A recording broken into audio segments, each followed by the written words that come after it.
Hello students, welcome all of you to my YouTube channel Prayag science classes. जैसा कि students आप सभी लोग जानते हैं कि मैंने आपको कल बताया था कि जो आपकी बायोलॉजी की क्लासेस हैं वो आज से स्टार्ट होंगी, और मैंने ये भी बताया था आपको कि वहाँ पे आपको जो क्लासेस स्टार्ट हो रही हैं वहाँ पे सिर्फ और सिर्फ क्या है, आपके बहुविकल्पी क्वेश्चन कराने के लिए मैंने बताया था।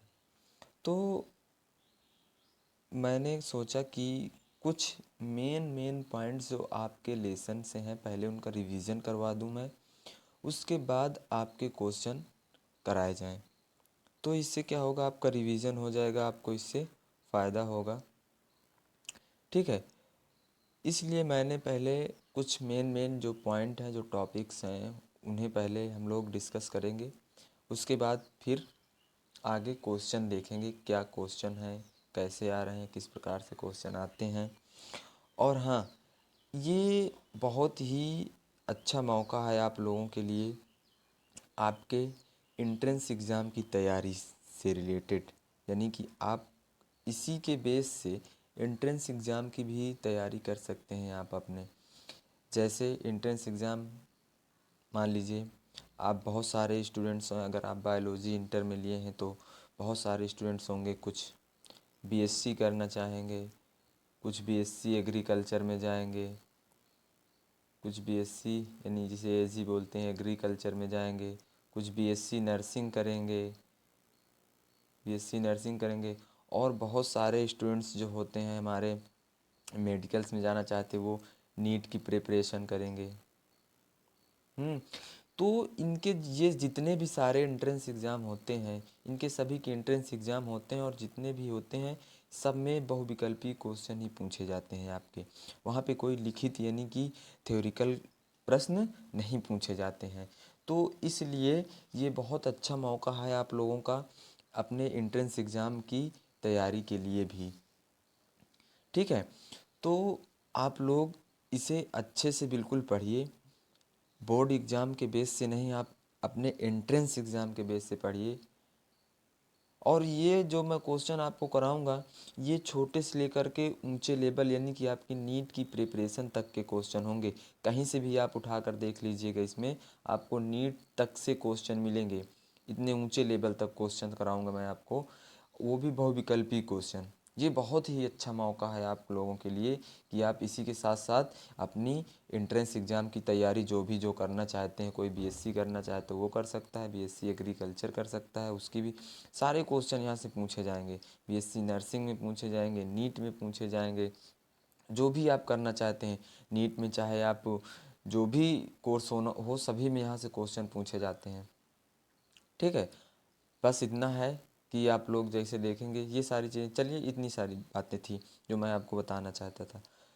तो कुछ मेन पॉइंट जो है मैं आप लोगों को स्टार्ट करते हैं। जैसे हम लोगों का क्लास 12th का बायोलॉजी का जो पहला चैप्टर है वो है जीवों में जनन। पहला जो चैप्टर वो क्या है, जीवों में जनन। तो सबसे पहले बात आती है कि जीवों में जनन क्यों आवश्यक है। जीवों में जनन क्यों आवश्यक है, अगर हम इसकी बात करें कि जीवों में जनन क्यों आवश्यक है, तो आप लोग देखते हैं कि मान लीजिए किसी भी जीव की, जो पृथ्वी पर मौजूद जीव है, उसकी एक निश्चित जीवन काल के बाद मृत्यु हो जाती है। उसकी एक निश्चित जीवन काल के बाद मृत्यु हो जाती है। इसलिए हम कहते हैं कि सभी जीव नाश्वर हैं, यानी कि मोर्टल हैं।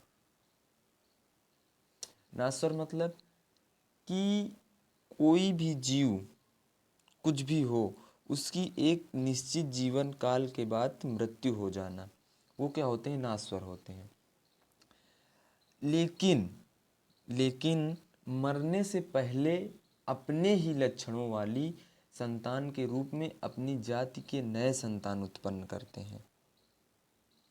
अगर यही संतानें, मान लीजिए एक निश्चित जीवन, कोई एक आयु है, कोई एक मान लीजिए कोई ऑर्गेनिज्म, कोई भी जीव है, जैसे हम लोग ले लेते हैं एक, मान लीजिए कि हाथी है, एलिफेंट है, उसकी एज मान लीजिए कि जो जीवन काल होता है लगभग 70 ईयर होता है, 70 ईयर होता है। अब ये एक एलिफेंट है, ये 70 साल बाद क्या होगा, इसकी डेथ हो जाएगी, डेथ हो जाएगी। अगर ये अपनी डेथ से पहले ही अगर अपने जैसे और संतानों को नहीं उत्पन्न करता है, अपनी संतति को नहीं बढ़ाता है, अपनी जाति को नहीं बढ़ाता है, तो धीरे धीरे करके इसकी जाति विलुप्त हो जाएगी पृथ्वी से। इसी प्रकार से सभी जीवों में जनन बहुत ही आवश्यक है। क्यों? उनकी जाति को बढ़ाने के लिए, उनकी स्पीसीज को पृथ्वी पर बनाए रखने के लिए। क्लियर? जैसे हम लोग अगर जनन की परिभाषा देना चाहें तो लिख सकते हैं, जीवों द्वारा अपने समान संतान उत्पन्न करने की क्षमता को ही जनन कहते हैं, या क्रिया को ही जनन कहते हैं। ये आप लोग नोट्स भी इसकी लिख सकते हैं, रिवीजन नोट्स भी लिख सकते हैं। ठीक है, सिर्फ वीडियो को देखने से, सुन लेने से नहीं होगा। आप लोग कॉपी पेन लेकर बैठेंगे और जो भी मैं बताऊंगा, जो भी कहूँगा, उसे नोट्स करते जाएंगे, लिखते जाएंगे, तभी समझ में आएगा। ठीक है। और एक बात है कि यहाँ पर कल मुझे कुछ बच्चों ने मैसेज किया था कि सर आप ऐसे वीडियो बनाते हैं उसमें आपका चेहरा नहीं दिखाई देता। तो मैं कह रहा हूँ इससे आपसे क्या है, इससे क्या मतलब है आपका? आपको अच्छी चीज़ें मिल रही हैं पढ़ने के लिए, हर चीज़ आपके क्लियर हो रहा है, क्या मतलब है? बस बहानेबाजी चाहिए। जो भी पढ़ेगा अपने लिए पढ़ेगा, अपने आने वाले भविष्य के लिए पढ़ेगा, और बिना पढ़े कुछ नहीं होने वाला है। आप सोच रहे हैं यहाँ पर एग्ज़ाम नहीं होगा या कम क्वेश्चन दिए जाएंगे, हम पास हो जाएंगे, ये है वो है, तो आगे कैसे होगा? आगे कैसे पास होंगे? आगे इसी प्रकार से नहीं होगा। तो इसलिए आपको अच्छे से पढ़ना है, और यहाँ पर जो भी टॉपिक आपको नहीं समझ में आ रहा है उसे कमेंट कीजिए, सर हमें ये नहीं समझ में आया, इसे फिर से बताइए। मैं उसे ज़रूर बताने की कोशिश करूँगा, आपको समझाने की कोशिश करूँगा। और आप लोग वीडियो देख लेते हैं, लाइक नहीं करते हैं। बाय द वे, चलिए हम लोग जैसे मान लीजिए कि आपको वीडियो नहीं पसंद आया, तो आप कमेंट करके तो बता सकते हैं, या उसमें कुछ इश्यूज हैं, कुछ गलत है, कुछ फॉल्ट है, तो उसे आप बता सकते हैं कि इसमें ये गलती है या ये हमें नहीं है आ रहा है, तो आप उसे कमेंट करके बताइए, कमेंट करिए, बताइए, ताकि मैं अगले आने जो आगे का वीडियो बनाऊँ उसमें वो सारी चीज़ें सुधार सकूँ। हम्म।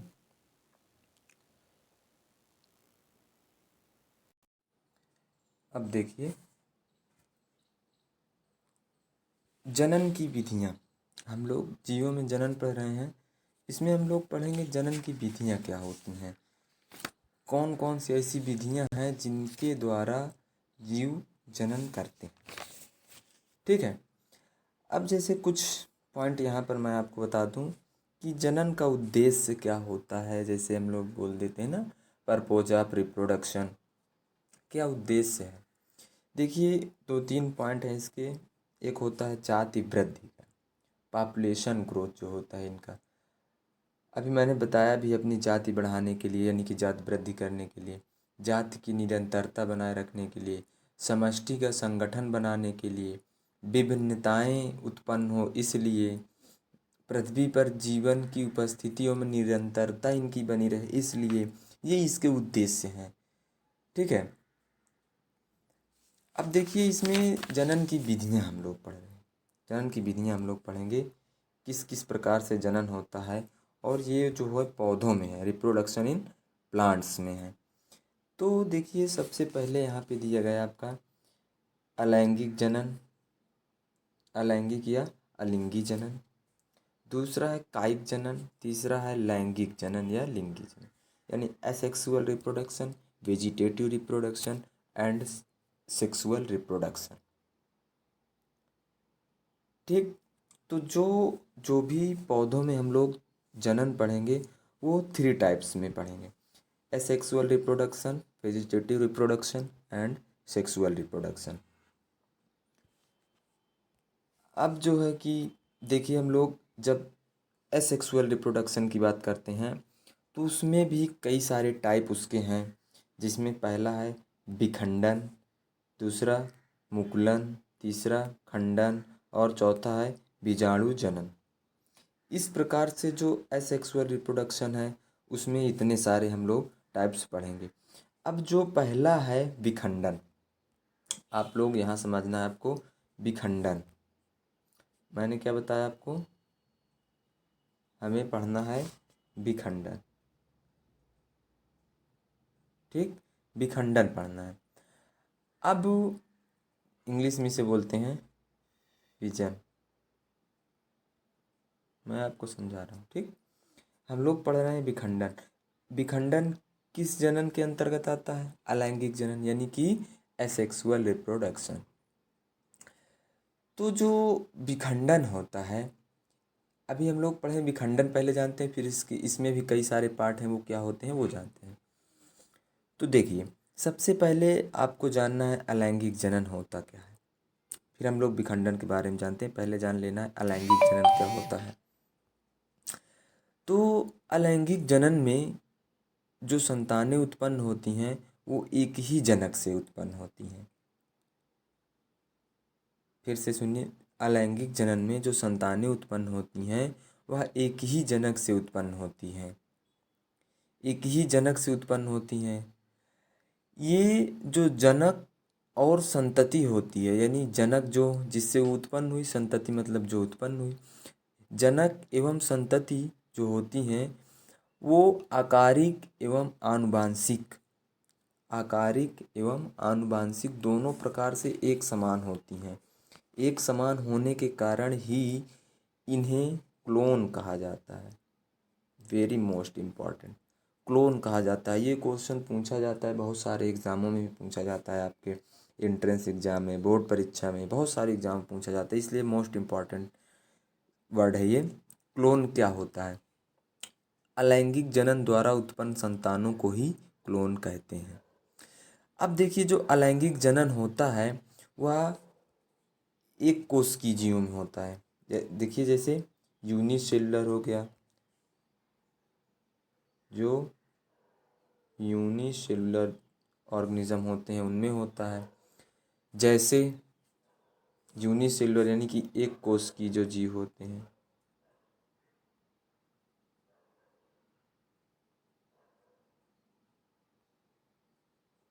एक कोशिकीय जीव जो होते हैं, जैसे मोनेरा,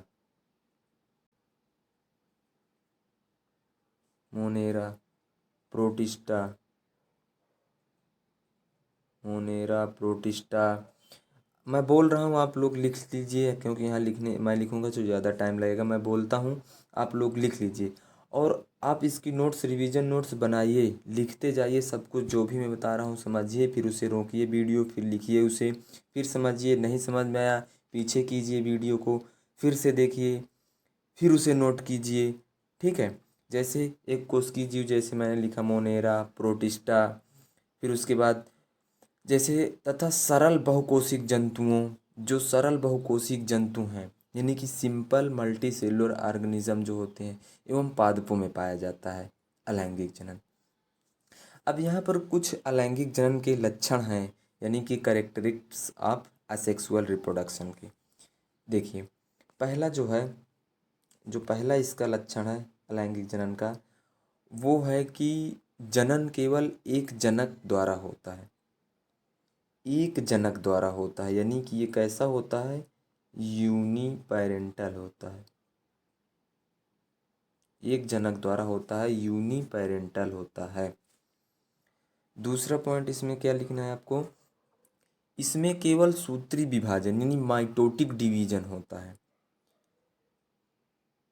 इसी के कारण ही इसे क्या बोलते हैं, जब सिर्फ किसी भी चीज़ में जब सिर्फ सूत्री विभाजन यानी माइटोटिक डिवीजन होता है तो उसे सोमैटोजेनिक बोला जाता है, सोमैटोजेनिक बोला जाता है।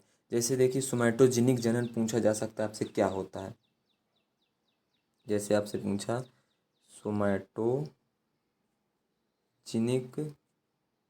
रिप्रोडक्शन क्या है, तो आप क्या बताएंगे?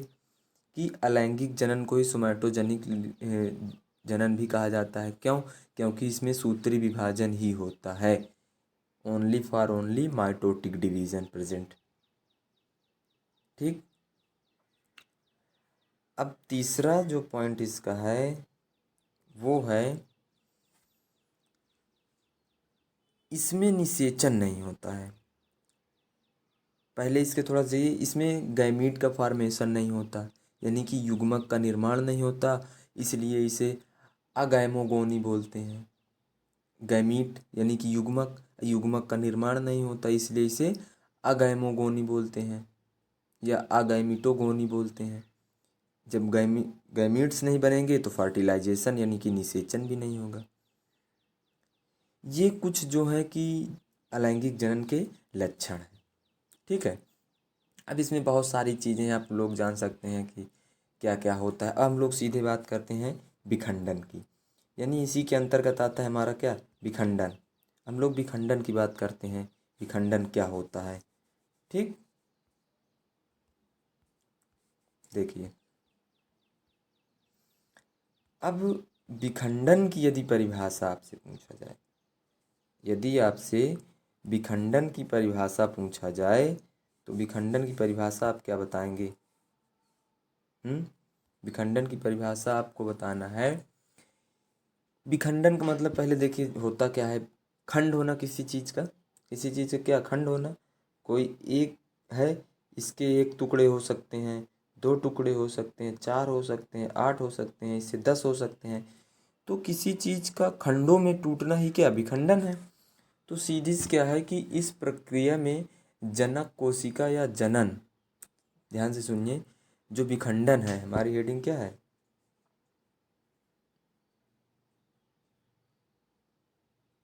विखंडन। इस प्रक्रिया में जो जनक कोशिका या जनक जीव दो या दो से अधिक भागों में बंट जाता है और प्रत्येक भाग से एक नए जीव का निर्माण हो जाता है, इसे ही हम लोग क्या बोलते हैं, विखंडन बोलते हैं। अब देखिए कि हमने यहाँ पे लिखा दो या दो से अधिक खंडों में बढ़ जाता है। अब जो विखंडन है इसके अंतर्गत हम लोग को पढ़ना है, एक होता है द्विविखंडन, ऊपर लिखा भी है, अभी मैं दिखाऊंगा, द्विविखंडन, और दूसरा है बहुविखंडन, बाइनरी फिजन, बाइनरी फिजन और मल्टीपल फिजन। यहाँ लिख देता हूँ, मल्टीपल फिजन। ठीक। तो अब विखंडन के अंतर्गत क्या होगा, देखिए दो चीज़ें आ गई, एक द्विविखंडन और एक बहुविखंडन। अब यहाँ पर जो द्विविखंडन होता है उसमें क्या होगा, देखिए कि द्विविखंडन में कि कोई भी जीव होगा उसके शरीर के दो टुकड़े हो जाएंगे, दो भागों में वो बढ़ जाएगा और वहाँ पर दोनों भाग जो हैं कि वो एक एक नया जीव बना लेंगे। जैसे आप लोग देखेंगे आपकी एनसीईआरटी बुक्स में बहुत अच्छा डायग्राम इसका बनाया भी गया है, अमीबा का है। एक अमीबा है, पहले उसके केंद्रक में डिवीज़न होगा, धीरे धीरे एक केंद्रक होगा, दो केंद्रक बन जाएंगे अंदर ही, और जैसे दो केंद्रक बनेंगे तो उसके साइटोप्लाज्म भी डिवाइड हो जाएगा, यानी कि आधा आधा दोनों तरफ बढ़ जाएगा और फिर दोनों भाग एक नए अमीबा का निर्माण कर लेते हैं। अब बहुविखंडन में क्या होगा, अब देखिए इसके पहले द्विविखंडन के जो उदाहरण है जैसे बैक्टीरिया, प्रोटोजोआ, प्लेनेरिया, ये क्या है सब, प्लेनेरिया में बहुविखंडन भी होता है। ये सारी चीज़ें आपको समझना है किस प्रकार से किस में क्या हो रहा है। ठीक है। अब बहुविखंडन क्या है कि एक कोशिका है, उसके शरीर के बहुत सारे छोटे छोटे, उसका शरीर बहुत सारे छोटे छोटे खंडों में बढ़ गया, तो उसे हम क्या बोलते हैं, बहुविखंडन हो गया। जैसे अमीबा, प्लाज्मोडियम, प्लेनेरिया में भी बहुविखंडन होता है। ठीक है, अमीबा में भी होता है। तो ये हो गए आपके बहुविखंडन। अब देखिए यहाँ पे एक शब्द यहाँ पे है प्लाज्मोटोमी। ये प्लाज्मोटोमी क्या है, आप लोगों ने नहीं सुना होगा अभी तक। अगर सुना है तो अच्छी बात है, नहीं सुना है तो यहाँ पे देखिए क्या होता है प्लाज्मोटोमी। द्विविखंडन समझ में आ गया आपको। बहुविखंडन मैंने बता दिया क्या होता है, उदाहरण भी इनके बता दिए। अब प्लाज्मोटोमी क्या होता है कि जो बहुकेंद्रकीय जनकों में आप लोग ऐसे जीव देखे होंगे जिनमें मल्टी न्यूक्लिएट होते हैं, जो क्या होते हैं, मल्टी न्यूक्लिएट होते हैं। मल्टी न्यूक्लिएट का मतलब उनके शरीर के अंदर बहुत सारे, मतलब कि दो या दो से अधिक केंद्रक होते हैं। जैसे मान लीजिए अधिक केंद्रक हो गए तो उन्हें हम लोग क्या बोलते हैं, मल्टी न्यूक्लिएट ऑर्गेनिज्म। जैसे उदाहरण में आपको देखिए ओपेलिना, ओपेलिना। और एक उदाहरण लिखना चाहें तो आप लिख सकते हैं पोलोमिक्सा, सॉरी पिलोमिक्सा, पोलोमिक्सा नहीं पिलोमिक्सा। इनमें केंद्रक विभाजन होता है। जैसे मान लीजिए कोई जीव है, एक ये ऑर्गेनिज्म है, ये इसका न्यूक्लियस है, ठीक। इसके केंद्रक में डिवीज़न होगा, एक केंद्रक था, दो केंद्रक बन गए।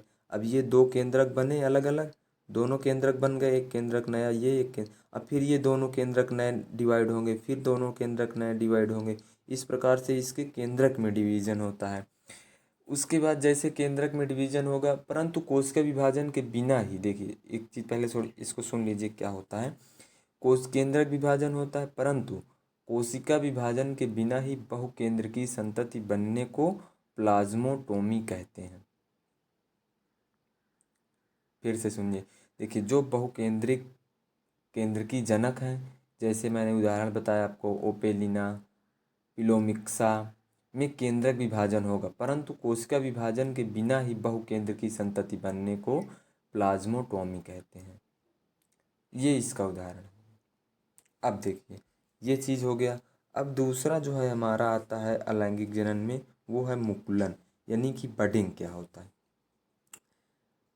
ये सारी चीज़ें तो मैं आपको बता चुका हूँ, अगर जो नहीं पढ़े हैं वो पढ़ सकते हैं, जो पढ़े उनका रिवीजन तो हो ही रहा है। देखिए इस तरह से पढ़ाने का मकसद क्या है, आप कोई भी क्वेश्चन रट के मत याद करिए, पढ़िए उसे अच्छे से, उसकी गहराई में जाइए, उसे अच्छे से पढ़िए।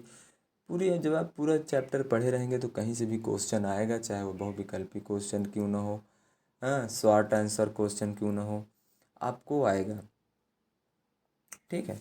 तो अब देखिए हम लोग पढ़ते हैं बडिंग क्या होता है। जैसे आप लोग पढ़ेंगे कि बडिंग में क्या होता है कि कोई एक जीव होगा, कोई एक जीव होगा, जैसे हम लोग मान लेते हैं हाइड्रा या ईस्ट का उदाहरण लेते हैं बडिंग। ये इस प्रकार से एक मान लीजिए हाइड्रा है,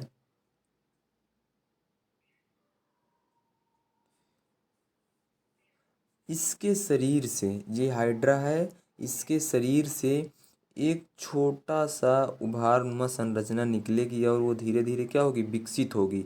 इसे बड बोलते हैं, इसे क्या कहेंगे, बड, यानी कि मुकुल। ये बड क्या होगा, धीरे धीरे डेवलप्ड होगा और डेवलप्ड हो करके इस जीव से बाहर चला जाएगा, यानी कि इसके शरीर से बाहर निकल करके एक नए हाइड्रा का निर्माण कर लेगा। इसे हम लोग बोलते हैं बडिंग। इसी प्रकार ईस्ट में भी होता है, इसी प्रकार से ईस्ट में भी होता है। अब ये दो तरह से होता है, एक होता है कि बाह्य मुकुलन और एक होता है आंतरिक मुकुलन। देखिए जैसे हम लोग जैसे बोलते हैं ना एक्सटर्नल, यानी या इसे एक्सोजीनस बडिंग बोलते हैं। एक्सोजीनस का मतलब अभी मैंने बताया कि हाइड्रा के शरीर से बाहर बड निकलता है तो उसे एक्सोजीनस बोलते हैं, यानी कि बाह्य मुकुलन। और जो आंतरिक मुकुलन होता है, जो आंतरिक मुकुलन होता है जिसे हम लोग बोलते हैं एंडोजीनस बडिंग। एंडोजीनस बडिंग में क्या होता है, जैसे आप लोग मार्केंसिया देखते हैं, ये ब्रायोफाइटा है। मार्केंसिया क्या है, एक ब्रायोफाइटा का पौधा का नाम है मार्केंसिया। इसमें एक जीमा कप बनता है, जीमा कप होता है जिसमें जीमी बनते हैं। एक क्या होता है, जीमा कप होता है जिसमें जीमी बनते हैं जो अलैंगिक जनन करते हैं। इसे ही हम लोग क्या बोलते हैं, आंतरिक मुकुलन, यानी कि एंडोजीनस बडिंग, ठीक। तो ये हो गया इसका उदाहरण, एग्जाम्पल भी और इसकी थ्योरी भी। अब हम लोग देखते हैं कि जो हमारा अगला है इसका खंडन, फ्रेगमेंटेशन क्या होता है। कुछ ऐसे जीव होते हैं जिनमें पानी या ताप या भोजन की अनुकूल परिस्थितियों में इनके शरीर से बहुत सारे टुकड़ों में बँट जाते हैं। उसे हम क्या कहते हैं, एक टुकड़ा, एक शरीर है, उसके खंड, कई सारे खंडन हो गए, बहुत सारे फ्रेगमेंट हो गए, तो उसे हम लोग क्या बोलते हैं, खंडन, यानी कि फ्रेगमेंटेशन। जैसे कि स्पाइरोगाइरा इसका एग्जाम्पल है, यूलोथ्रिक्स है। आप लोग देखे होंगे स्पाइरोगाइरा की स्ट्रक्चर कुछ इस प्रकार से होता है। देखिए मैं बनाता हूँ।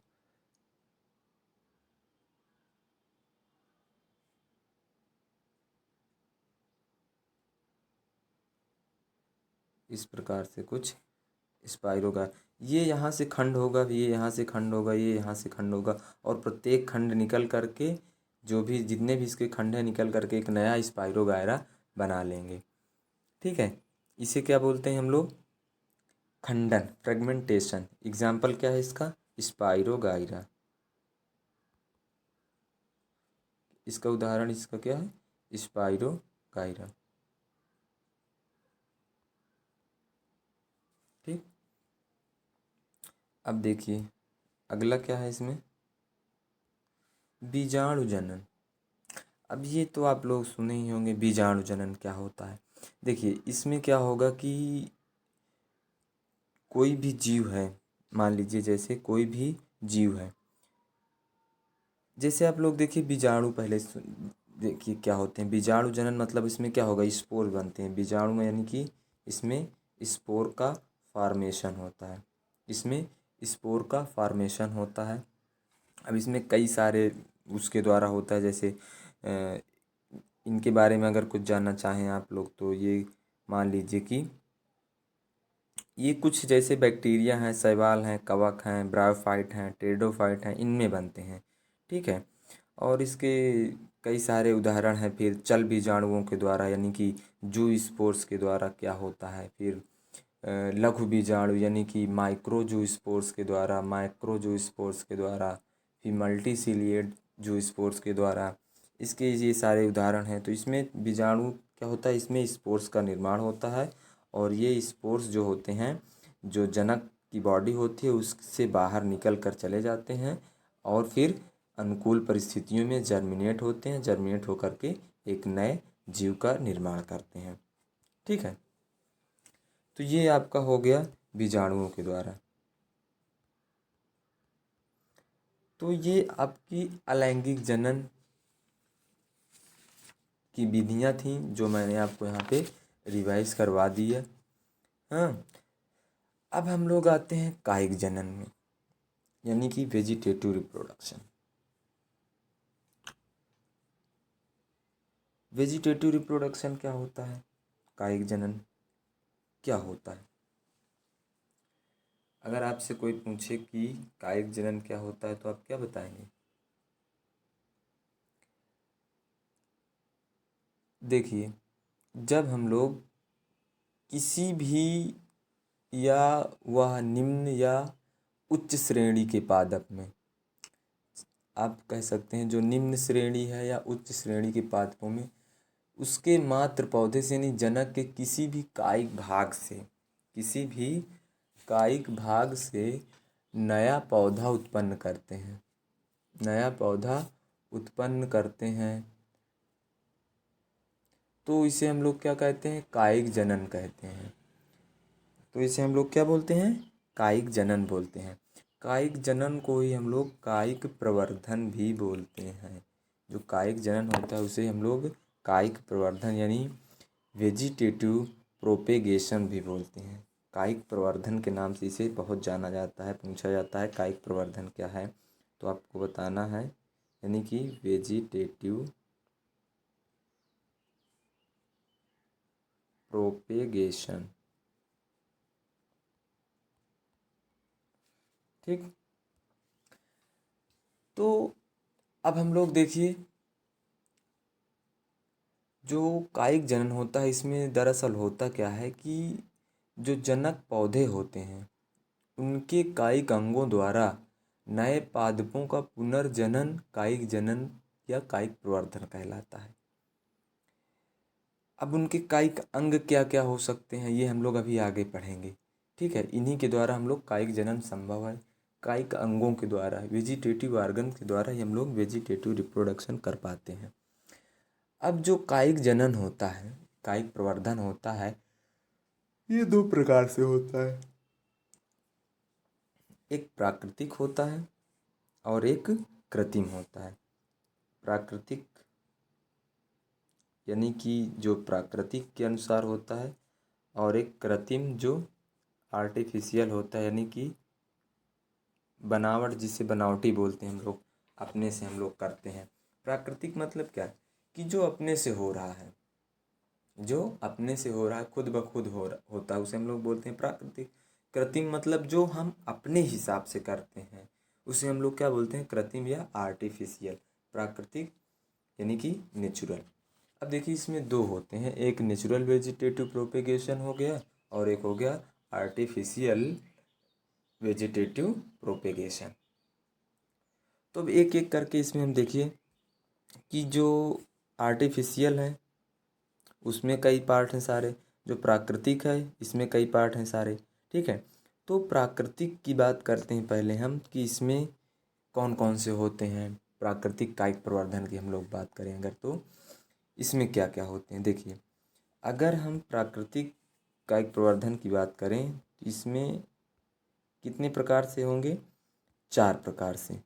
एक तो होगा आपका तने के द्वारा, बाई स्टेम्स, फिर उसके बाद जड़ों द्वारा, फिर प्रकलिकाओं द्वारा यानी बाई बल्बिल्स द्वारा, बाई रूट्स द्वारा, और फिर नीचे दिया गया है पत्तियों द्वारा यानी बाई लीव्स द्वारा। तो जो है कि अब इसमें हम एक एक करके देखेंगे कि तने के द्वारा किस में होता है, इसका एग्जाम्पल देखेंगे, ठीक है। और जो भी है इसके एग्जाम्पल कितने सारे हैं, सारे क्या क्या हैं, सारी चीज़ें डिस्कस करेंगे। और आप लोग इसे नोट डाउन कर दिए प्लीज़। अगर आपको इसे अच्छे से समझना है और भी अच्छे से समझना है तो इसे आप लिख लीजिए अपनी नोट्स में, लिखते जाइए सारी चीज़ें जो मैं बता रहा हूँ आपको, जिससे आपको फिर से रिवीजन करने में आसानी होगी, पढ़ने में आसानी होगी, ठीक है। नहीं तो आप सोचेंगे मोबाइल में हम कभी भी देख सकते हैं, तो इस तरह से पढ़ा ही रहेगा, आप कभी नहीं देखेंगे। तो इसे आप नोट करते जाइए जो भी मैं बता रहा हूँ। अब देखिए कि जो तने द्वारा हम लोग देखते हैं, बाई स्टेम्स के द्वारा, देखिए अब इसमें क्या होता है कि बहुत से द्विवर्षीय तथा बहुवर्षीय पादपों का, जैसे आप लोग जानते होंगे द्विवर्षीय क्या होते हैं, पादप कौन से होते हैं, बहुवर्षीय पादप कौन से होते हैं, ये तो कॉमन चीज़, ये तो जैसे जानते हैं। इनमें कोई भी अंग अथवा रूपांतरित भाग प्राकृतिक रूप से मात्र पौधे से अलग होकर नया पादप बनाता है। चाहे वो द्विवर्षीय पौधा हो चाहे बहुवर्षीय पौधा हो, इनका कोई अंग अथवा रूपांतरित भाग प्राकृतिक रूप से, कैसे प्राकृतिक रूप से यानी कि अपने से ही, वह खुद ब खुद से ही मात्र को पौधे से अलग होकर के यानी कि अपने पेरेंट्स से अलग होकर एक नया पादप बनाता है, जिसे हम लोग क्या कहते हैं, प्राकृतिक कायिक प्रवर्धन कहते हैं। यह क्रिया अनुकूल परिस्थितियों में होती है। अनुकूल परिस्थितियों में होगी, जब उनके लिए अनुकूल परिस्थिति होगी तभी ये क्रिया होगी, अन्यथा नहीं होगी। जैसे पौधों के कायिक भाग की अगर हम लोग बात करें तो वो क्या हो सकते हैं, तना हो सकता है, जड़ हो सकती है और पत्ती भी होती है। जड़, तना, पत्ती, इन्हीं के द्वारा क्या होता है, जो पौधे होते हैं उनमें प्राकृतिक कायिक प्रवर्धन होता है। तो हम लोग देखते हैं पहले तनों के द्वारा। तो जो तनों के द्वारा है इसमें भी आपके बहुत सारे पार्ट्स अभी हम लोग पढ़ेंगे। जैसे देखिए भूमिगत तना पढ़ेंगे हम लोग। भूमिगत तना यानी कि अंडरग्राउंड स्टेम। भूमिगत तना क्या होता है, देखिए कि जो तना होता है वो कुछ भाग भूमिगत वृद्धि करता है, यानी कि भूमि के अंदर, मिट्टी के अंदर वृद्धि करता है और भोजन संग्रह करने वाले अंग के रूप में रूपांतरित हो जाता है। इस पर उपस्थित जो कक्षस्थ कलिकाएं होती हैं वो नई शाखाएं मृदा से बाहर आकर के नया पौधा बना लेती हैं। अब देखिए कि जो भूमिगत तना होता है इसमें कई सारे पार्ट इसके दिए गए हैं यहाँ पे। देखिए जैसे आप लोग इसमें पढ़ेंगे कि कंद क्या है, प्रकंद क्या है, इसमें दिया भी गया है प्रकंद, घन कंद, सलकंद, ट्यूबर यानी कि कंद, अंतःभूस्तरीय सकार, उपभूस्तरीय र्यूनर क्या होता है, भूस्तरीय स्टोलुन क्या होता है, भूस्थिरिका या भूप्रसारिका क्या होती है, यानी ऑफसेट क्या होता है। तो ये सारी चीज़ें स्टेम के द्वारा। जैसे कंद क्या होता है, देखिए ट्यूबर जो होता है हमारा, जो कंद है इसका उदाहरण क्या है हमारा, आलू, पोटैटो, ये क्या है, कंद का उदाहरण है।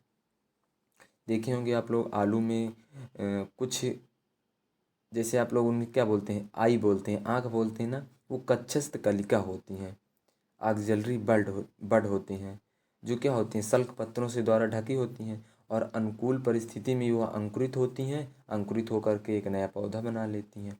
आप लोग अब एक आलू में कई सारे बड देखेंगे, उसमें उनकी कच्छस्थ कलिका कई सारी निकलती हैं। ये आप देख सकते हैं, आपके घर में भी उपस्थित होगा आलू, ना हो तो मार्केट से जाकर ला करके देख लीजिएगा, ठीक। और इस समय आलू देखिएगा, उसकी जितने आलू ला के रख दीजिए आप, उसके किनारे से ऊपर से बहुत सारे उसकी आँखें आपको दिखाई देंगी निकली, तो उसे हम लोग बोलते हैं ट्यूबर यानी कंद। इसका एग्जाम्पल क्या है, पोटैटो यानी आलू। अब देखिए प्रकंद क्या है, राइजोम क्या होता है आपका। जो राइजोम होता है या भूमिगत तना ही होता है। अब देखिए हम लोग भूमिगत तना पढ़ रहे हैं तो सब कुछ इसी के अंदर आ रहा है, कंद, प्रकंद, घन कंद, सलकंद, ये जितना है सारा सब भूमिगत तना ही होगा, यानी भूमि के अंदर ही होगा। तो जो राइजोम होता है या भूमिगत तना मृदा के भीतर समानांतर अथवा क्षैतिज वृद्धि करता है। देखिए समानांतर भी करता है और अथवा क्षैतिज यानी कि हॉरिजॉन्टल वृद्धि करता है। अब इसका उदाहरण क्या है राइजोम का, जैसे अदरक, हल्दी, ये क्या है, प्रकंद के उदाहरण है, यानी कि राइजोम के उदाहरण है। अब आता है हमारा घन कंद यानी कि कोर्न, प्रकंद हो गया। अब हमारा आता है घन कंद की हम लोग अगर बात करें तो जो यह भी भूमिगत तना है, यह भी मृदा में ऊर्ध्वाधर वृद्धि करता है। ये क्या है, ऊर्ध्वाधर वृद्धि करता है। इसमें भी पार्श्वसंधियाँ यानी कि नोड पर सल्क पत्रों से कलिकाएं ढकी रहती हैं, जिनसे नया पौधा बनता है। जैसे अरबी आप लोग सुने होंगे, अरबी यानी कि जिसका वैज्ञानिक नाम है कोलोकैसिया, जिमीकंद, बंडा जिसे केसर भी कहते हैं, सैफ्रॉन, ईटीसी और भी इसके उदाहरण हैं। फिर उसके बाद आता है सलकंद यानी कि बल्ब। बल्ब क्या होता है, देखिए इसमें बल्ब के द्वारा जनन होता है। जो सलकंद हैं इसमें क्या होता है, बल्ब के द्वारा का एक जनन होता है। जैसे इसके उदाहरण क्या हैं, लहसुन, तिल्ली, ट्यूलिप, रजनीगंधा, प्याज, ये इसके उदाहरण हैं किसके, सलकंद के। और ट्यूबर हो ही गया, मैंने बता दिया आपको, आलू, ठीक है। अब जो होता है भूमिगत तना हो गया। अब आप लोग इसमें देखिए पढ़ेंगे कि अर्धवायवीय तना, भूमिगत तना हो गया। अब अर्धवायवीय तना क्या होता है, सब एरियल स्टेम। इसमें क्या होता है, जो तना होता है भूमि के समानांतर क्षैतिज वृद्धि करता है, भूमि के समानांतर और क्षैतिज वृद्धि करता है। जैसे इसमें जो पहला इसका उदाहरण है वो है र्यूनर यानी कि ऊपरी भूस्तरीय। देखिए इसमें है ऊपरी भूस्तरीय यानी कि र्यूनर, ठीक है। अब देखिए र्यूनर क्या होता है, ऊपर भूस्तरीय तना दुर्बल तथा विसर्पी होता है, यानी दुर्बल भी होता है विसर्पी भी होता है, और मृदा की सतह पर क्षैतिज रूप से मिलता है। क्षैतिज मतलब क्या, उसमें ऊपर बिछा हुआ। इसकी प्रत्येक पार्श्वसंधि भी होती है, यानी नोड होते हैं, जड़ें फूटती हैं। जो नोड होते हैं उनसे क्या होती हैं, जड़ें निकलती हैं तथा शाखा वायु में वृद्धि करती हैं। जो शाखाएं होती हैं वो ऊपर की ओर यानी मृदा से ऊपर की ओर वृद्धि करती हैं। जैसे उदाहरण के लिए आप लोग देखेंगे दूब घास, साइनोडॉन, आप लोग देखिए साइनोडॉन क्या है, दूब घास जो होती है उसमें देखेंगे जो उसकी शाखा जो ऊपर वृद्धि करती है वो क्या है, शाखा रहती है उसकी। और जो उसका तना होता है वो क्या है, आधा ज़मीन में भी होता है ऊपर भी होता है ना। देखिए जाके आप लोग जैसे फिर उसके बाद आपका आता है ऑक्जैलिस, सेंटेला, ये इसके उदाहरण हैं। अब भूस्तरिका देखिए, भूस्तरिका ये क्या है? भूस्तरिका है। भूस्तरिका देखिए, अब जो भूस्तरिका है यह सिर के समान संरचना है। जो भूस्तरिका होती है वो सिर के समान संरचना होती है। जैसे आप लोग देखते हैं कि जो इन जैसे जलकुंभी, इसका उदाहरण क्या है? जलकुंभी यानी कि वाटर हायसिंथ, वाटर हायसिंथ और पिस्टिया। अब एक चीज़ यहाँ पर यह है, वाटर हायसिंथ के बारे में आपको अगर जानना है तो ये क्या है, वाटर हायसिंथ जो है इसे जलाशयों की महाविपत्ति के नाम से जाना जाता है। जलाशयों की महाविपत्ति के नाम से इसे जाना जाता है। यह बंगाल के आतंक के नाम से भी प्रसिद्ध है भाई। अब देखिए, क्योंकि जो वाटर हायसिंथ यानी कि जलकुंभी होती है, ये तालाबों में रुका हुआ पानी जो होता है, बहता हुआ नहीं होता है, रुका हुआ होता है, स्थित पानी होता है, उसमें बहुत तेज़ी से वृद्धि करता है ये। उसमें क्या होता है, बहुत तेज़ी से वृद्धि करता है और तेज़ी से वृद्धि करके पूरे तालाब में क्या होता है, फैल जाता है। पूरे तालाब में फैल जाता है और इससे बहुत नुकसान होता है। इसे सिर्फ भारत में सुंदरता व सुंदर फूलों के लिए लाया गया था। और ये क्या है कि इसके जो मान लीजिए इसके जो हानियाँ हैं वो हैं, आप जैसे तालाब में हो गया तो पानी का बहाव रुक जाता है, अन्य जलीय पौधे जो होते हैं उन तक प्रकाश नहीं पहुंच पाता, क्योंकि ये पूरे जल में ऊपर सतह में पूरा घिरा होता है। नीचे मरने लगते हैं सारे के सारे, जब उन्हें प्रकाश नहीं पहुंचेगा जो भी पौधे होंगे तो क्या होंगे, खत्म हो जाएंगे। फोटोसिंथेसिस होगी नहीं, भोजन मिलेगा नहीं तो क्या होंगे, खत्म हो जाएंगे। जल में ऑक्सीजन की कमी होने लगती है, जिसके कारण जो जलीय जीव हैं जैसे मछलियां हैं, बहुत सारे ऑर्गेनिज्म हैं, जंतु हैं, सब क्या होंगे, मरने लगते हैं। ये वाटर हायसिंथ के कारण होता है। इसका उदाहरण किसका है? ये भूस्तरिका का उदाहरण। अब अंतः भूस्तरिका क्या है देखिए, शक्कर जिसे हम लोग बोलते हैं, इसका उदाहरण जो आप लोग देखे होंगे जैसे पुदीना, गुलदाउदी, ये क्या है, अंतः भूस्तरी है। ठीक। अब आता है भूस्तरीय स्टोलन। क्या है देखिए लीजिए, स्टोलन, ये शाखाएं छोटी तथा संघनित होती हैं। जो स्टोलन होती हैं इसकी शाखाएं क्या होती हैं, छोटी तथा संघनित होती हैं। ये सभी दिशाओं में निकलती हैं। शीर्ष जो होता है इनका तीव्र वृद्धि करता है तथा उस पर नया पौधा बन जाता है, जैसे कि स्ट्रॉबेरी। आप लोग स्ट्रॉबेरी देखे होंगे। तो ये इसके उदाहरण हो गए आपके। अब आता है तना, हो गया इसके, इतने हो गए जो तनों के द्वारा हमने आपको बताया। अब आता है जड़ों के द्वारा। अब हम लोग पढ़ेंगे जड़ों के द्वारा, यानी कि बाई रूट्स, कायिक जनन, यानी कि वेजिटेटिव प्रोपेगेशन बाई रूट्स। जो कुछ पौधे होते हैं उनमें जड़ के द्वारा कायिक प्रवर्धन होता है, जैसे कि शकरकंद हो गया, आइपोमिया जिसे बोलते हैं, आइपोमिया बटैटा, शतावर, डहेलिया। ये इसमें क्या होता है, अपस्थानिक कलिकाएं निकलती हैं, एडवेंटिशियस बड्स निकलते हैं जो नया पौधा बना लेती हैं। जैसे आप लोग उदाहरण में इसमें जैसे मुर्राया का नाम सुने होंगे, एल्बीजिया और सीसम जिसे डेलबेरजिया बोलते हैं। ठीक है।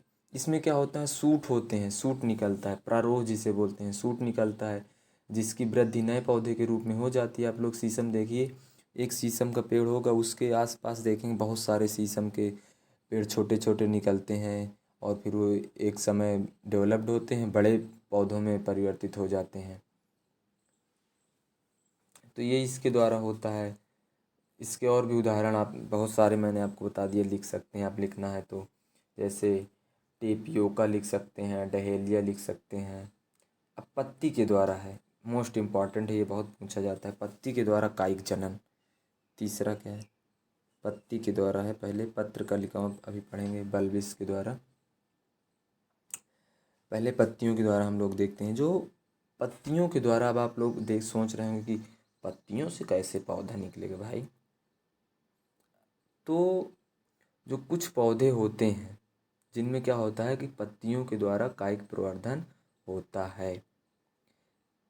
जैसे मैं आपको इनके उदाहरण बताता हूँ।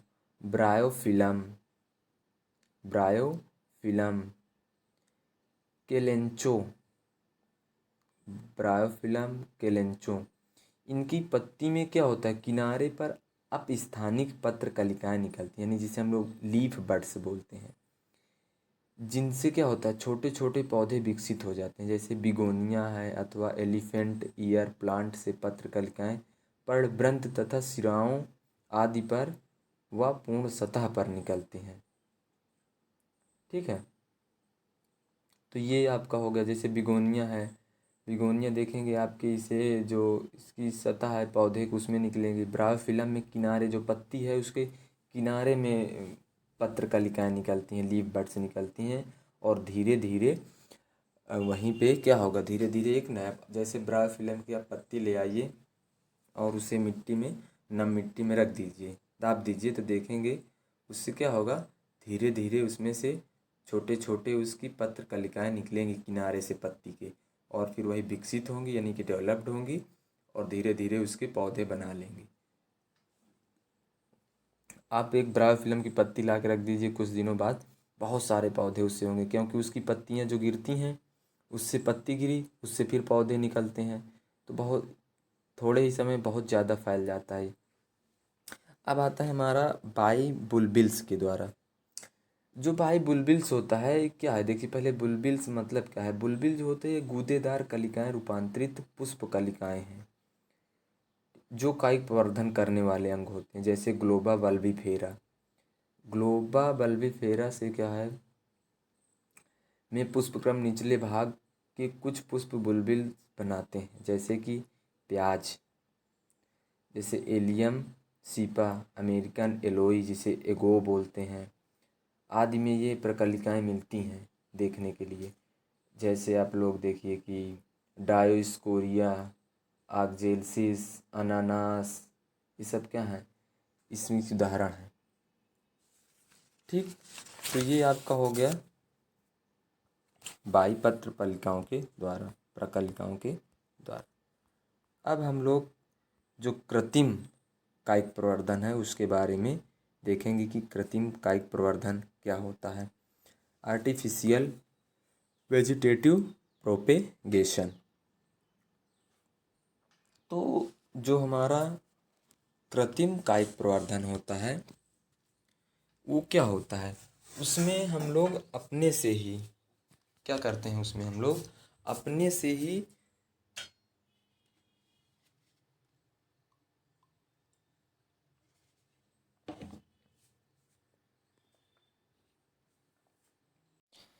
तो कृत्रिम कायिक प्रवर्धन, इसमें देखिए क्या होता है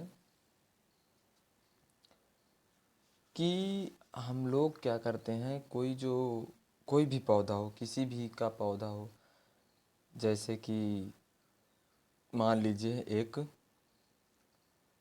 अमरूद का पौधा है, तो हम उसमें क्या करते हैं कि इस कृत्रिम कायिक प्रवर्धन के विधियों के द्वारा उस एक अमरूद के पौधे से कई सारे अमरूद के पौधे बना सकते हैं। ठीक, तो इसमें देखिए क्या होता है, इसके बहुत सारे अपने लाभ भी हैं, अनेक विधियों का विकास किया गया है इसमें। जैसे कि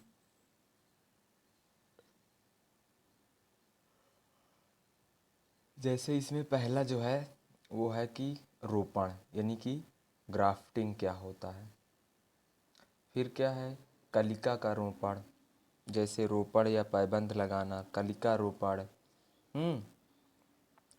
रोपण, कलिका रोपण। फिर क्या है, कलम लगाना, कलम किस प्रकार से लगाते हैं, दाब लगाना, ठीक है, और गूंठी बंधन यानी कि गुटिंग जिसे बोलते हैं, शाखा बंधन या अंतस्चापन जिसे बोलते हैं, इनार्चिंग बोलते हैं इसे। ठीक, हिंदी में कुछ ये अटपट लगता है, आप लोग इंग्लिश वर्ड याद कीजिए, जैसे नहीं याद हो रहा हिंदी। इनार्चिंग बोलते हैं इसे, शाखा बंधन। ठीक, तो ये सारी चीज़ें क्या है, हम लोग एक एक करके डिस्कस करते हैं। जैसे देखिए, रोपण या पैबंद लगाना क्या होता है, रोपण करना क्या है। अब इसकी कई सारी वो हैं, लेकिन हम लोग क्या करेंगे, थोड़ा सा जाने इसके बारे में। इसके भी कई सारी विधियां हैं, यानी कि विप रोपण होता है, एक जीवाकार रोपण होता है। रोपण का मतलब क्या है, क्या करते हैं हम लोग कि जो रोपण में भाग लेता है, पहले हम लोग जान लेते हैं कि रोपण क्या है। जैसे देखिए कि दो अलग अलग पौधे हैं, दो अलग अलग पौधे हैं, उनकी जो शाखाएं हैं, उनकी क्या है, जो शाखाएं हैं, उन्हें परस्पर क्या किया जाता है, जोड़ा जाता है, उन्हें परस्पर जोड़ा जाता है। जैसे मान लीजिए कि दो पौधे अलग अलग हैं, उनकी थोड़ा थोड़ा कट करके उन्हें क्या करेंगे हम लोग, एक जगह से जोड़ करके बांध देंगे।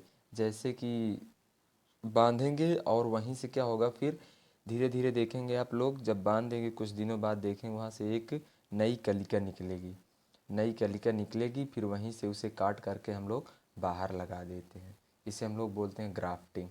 और जो ग्राफ्टिंग होती है रोपण में, एक प्रमुख ऊतक इसमें भाग लेता है, जिसे हम बोलते हैं कैम्बियम। कैम्बियम जो होता है, रोपण विधि केवल उन्हीं पौधों में प्रयुक्त हो सकती है। ये भी जान लीजिए, रोपण विधि सिर्फ उसी पौधे में प्रयुक्त होती है जिसमें कैम्बियम पाया जाता है। इसे हिंदी में एधा बोलते हैं, एधा। कैम्बियम याद कीजिए आप, कैम्बियम। जैसे कि द्विबीजपत्री पौधे जो होते हैं, डाइकोट्स होते हैं, एवं अनावृत बीजी पौधों में, जो जिम्नोस्पर्म के पौधे होते हैं, उनमें ग्राफ्टिंग की जाती है। एक बीज पत्री पौधों में ग्राफ्टिंग नहीं हो सकती। एक बीज पत्री क्या है, जैसे कि आपका गेहूं हो गया, मक्का हो गया, बाजरा हो गया, ये सब क्या है, एक बीज पत्री पौधे हैं, यानी कि मोनोकॉट हैं। तो ये होता है आपका रोपण। अब दूसरा क्या है, कलिका रोपण। देखिए, कलिका रोपण में भी इसकी कई सारी विधियां हैं। जैसे कि टी कलिका रोपण होती है, फ्लूट यानी ट्यूब कलिका रोपण भी होती है। तो जो कलिका रोपण होता है, जो मान लीजिए कि कोई एक पौधा है, कोई एक पौधा है, उसकी जो छाल होती है उसे तिरछा काट दिया जाता है। उसे क्या किया जाता है, तिरछा काट दिया जाता है। और उसमें जो है कि उसी जाति की जो अच्छी किस्म की कलिका को सावधानी पूर्वक क्या कर दिया जाता है, रोपित कर दिया जाता है, उसी में रख दिया जाता है। अब कुछ समय बाद देखेंगे कि एक नई शाखा के रूप में विकसित हो जाएगी वो वहाँ से।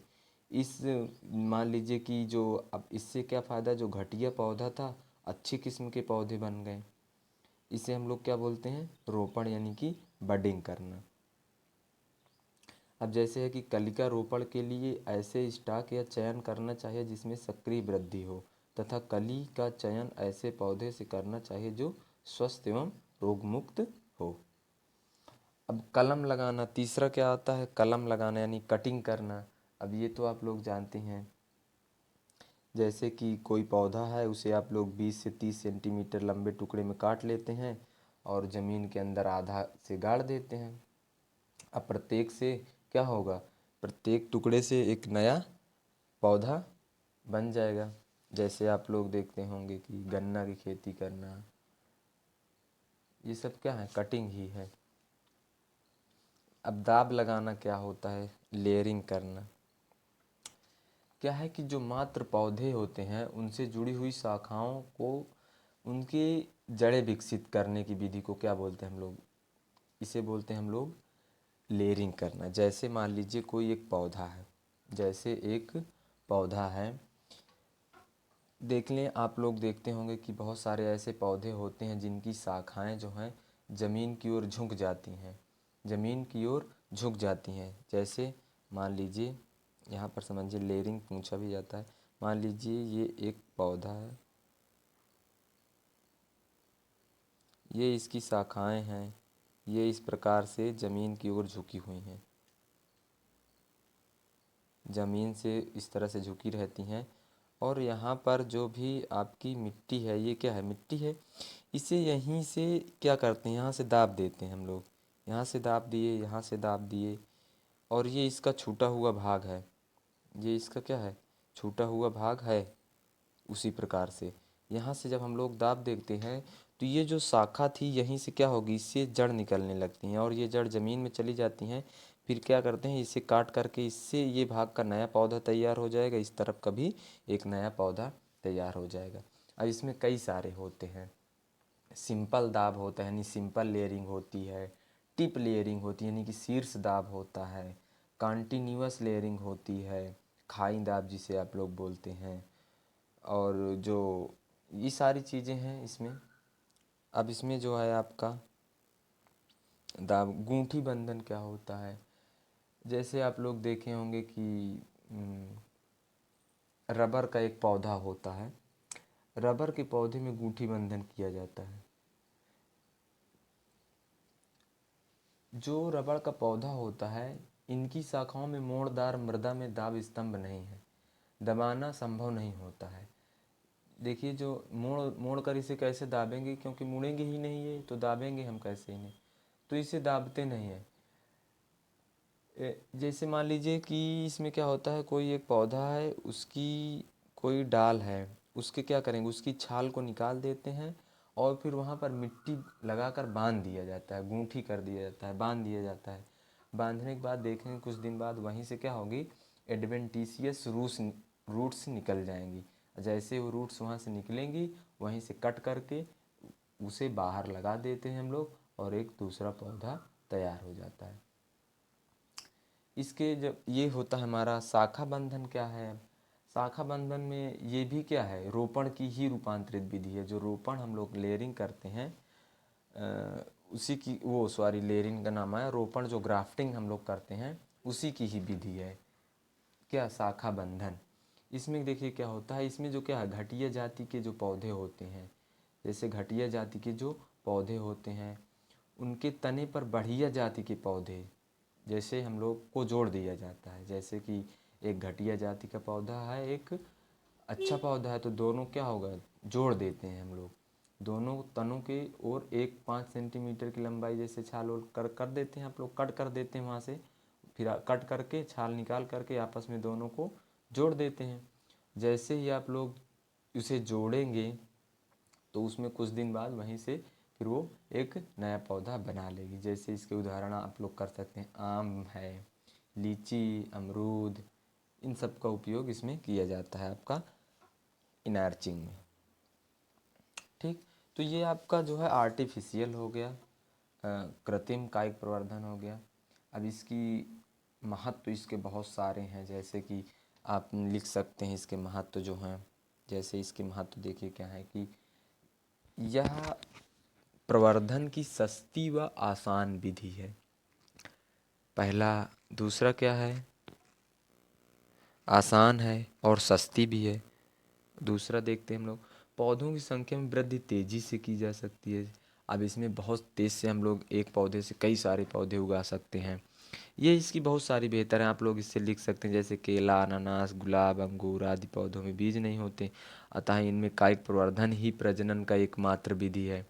जैसे देखते हैं आप लोग ना कि केला होता है, इसमें बीज नहीं होता, अनानास में भी बीज नहीं होता, अंगूर है, ये सब क्या है, इसमें बीज नहीं पाए जाते हैं। इसमें एक कायिक प्रवर्धन की ही एक विधि है जिसके द्वारा हम इसमें प्रजनन करा सकते हैं। तो ये रही आपकी इसमें कायिक प्रवर्धन की विधियाँ। अब इसमें जो हम लोग पढ़ेंगे अब वो है कि लैंगिक जनन क्या होता है। अब लैंगिक जनन क्या होगा, लैंगिक जनन में देखिए होता क्या है, थोड़ा सा ये जान लिए, मोटी मोटी चीज़ यहाँ पे है। लैंगिक जनन में सबसे पहले क्या होता है, दो विपरीत जनकों की आवश्यकता होती है, दो विपरीत जनकों की आवश्यकता होती है, जिसमें एक क्या होगा आपका मेल और दूसरा क्या होगा फीमेल। एक होगा मेल और दूसरा होगा फीमेल।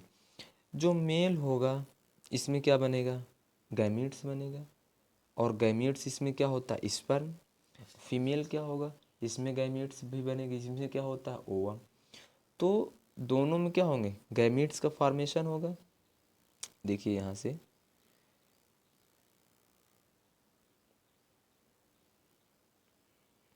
एक होगा आपका मेल और एक होगा फीमेल। ठीक है, एक मेल होगा एक फीमेल होगा, दोनों में गैमीट्स का फॉर्मेशन होगा। गैमीट के फॉर्मेशन के समय इसमें कौन सा विभाजन होता है? मियोसिस। मियोसिस डिवीज़न होता है। मियोसिस डिवीज़न होगा दोनों में, गैमीट्स के निर्माण, फीमेल में भी और मेल में भी। और मियोसिस में इसमें क्या बनेगा? गैमीट्स, मेल गैमीट्स बनेगा जिसे हम लोग क्या बोलते हैं? स्पर्म। और फीमेल में फीमेल गैमीट्स बनेगा जिसे हम लोग ओवम बोलते हैं। ओवम। अब इन दोनों के बीच क्या होगा? फर्टिलाइजेशन होगा। फर्टिलाइजेशन होगा इनके बीच, फर्टिलाइजेशन होगा। फर्टिलाइजेशन से क्या बनेगा? जाइगोट बनेगा। जाइगोट का निर्माण होगा, इसका डेवलप्ड होगा, यानी कि इसमें फिर कैसा डिवीज़न होगा? माइटोटिस डिवीज़न होगा। तो सीधी सी परिभाषा यह है कि जो लैंगिक जनन होता है इसमें दो विपरीत जनकों की आवश्यकता होती है।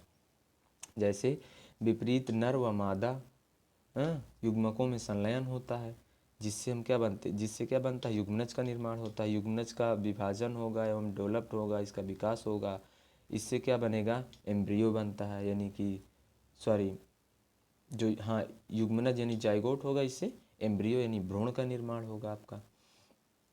तो ये लैंगिक जनन अब आप लोगों को पढ़ना है पादपों में, यानी कि पौधों में लैंगिक जनन किस प्रकार से होता है, सेक्सुअल रिप्रोडक्शन इन प्लांट्स। तो आज के वीडियो में, इस वीडियो में इतना ही है।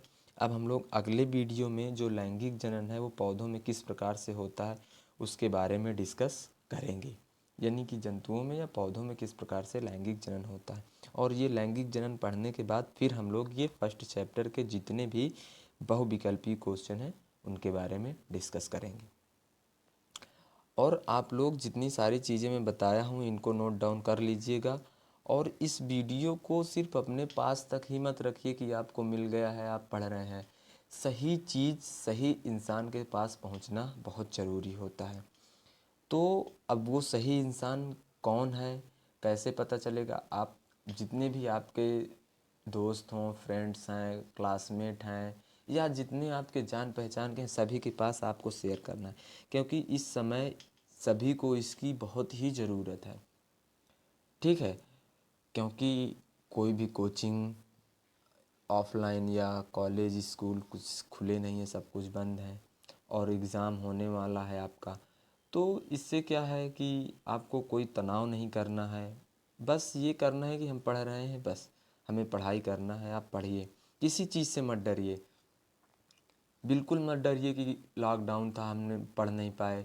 जितना टाइम मिल रहा है उतने टाइम में आप पढ़िए, बिल्कुल भी तनाव मत कीजिए और बिल्कुल एक्टिव रहिए, बिल्कुल सक्रिय रहिए। आप लोग किसी भी चीज़ से डरने की कोई ज़रूरत नहीं है। ठीक है, तो आप लोग इसे सभी के पास शेयर कीजिए। और मेरी ये आपसे फिर से एक बार रिक्वेस्ट है कि आप लोग वीडियो को लाइक ज़रूर करें। अगर नहीं आपको पसंद है तो आप कमेंट में ये भी बता सकते हैं सर हमें नहीं पसंद, या कुछ गलतियां हैं इसमें तो आप कमेंट करके बताइए। देख लेते हैं, लाइक भी नहीं करते हैं तो ऐसा मत कीजिए, उसमें आपका कोई पैसा नहीं लगने वाला है। ठीक है, लाइक करने में या कमेंट करने में। तो आप लोग वीडियो देखिए, पढ़ाई अपनी जारी रखिए। धन्यवाद।